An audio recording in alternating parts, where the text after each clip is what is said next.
And so growing up in a broken home, my dad did his best to raise me. He ain't have an education, but he always told me, work hard, get an education. You could do whatever in this country. And, I wanted to make him proud. And I did. I actually was a decent student when I was in elementary school, going to school in Overtown in Liberty City.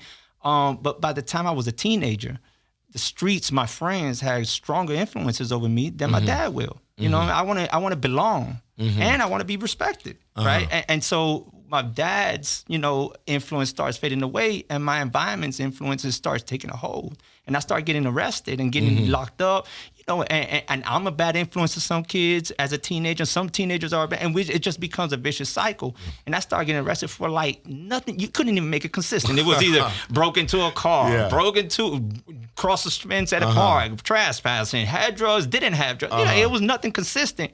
The only thing that was consistent is that violence was inevitable, and getting locked up was a rite of passage. You know what I'm saying? I still remember doing my first 21 days, and I came back being more respected, more known than if I would have gotten straight A's. And that felt good for you. Listen, right. Your status goes up in that moment, right? Hey, man, Pac got a song where he samples a piece where it says, belonging feels good, but being respected, that feels even better, right? And that's human.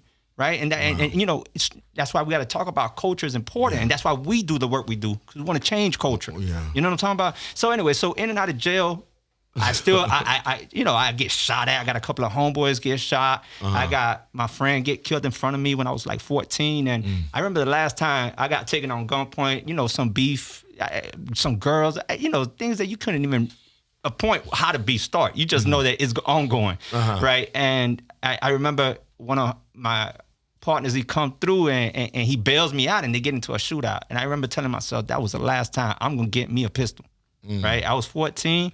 I'm gonna start stacking up a little bread, and I found someone selling one, and he was willing to trade it for a Super Nintendo and $60.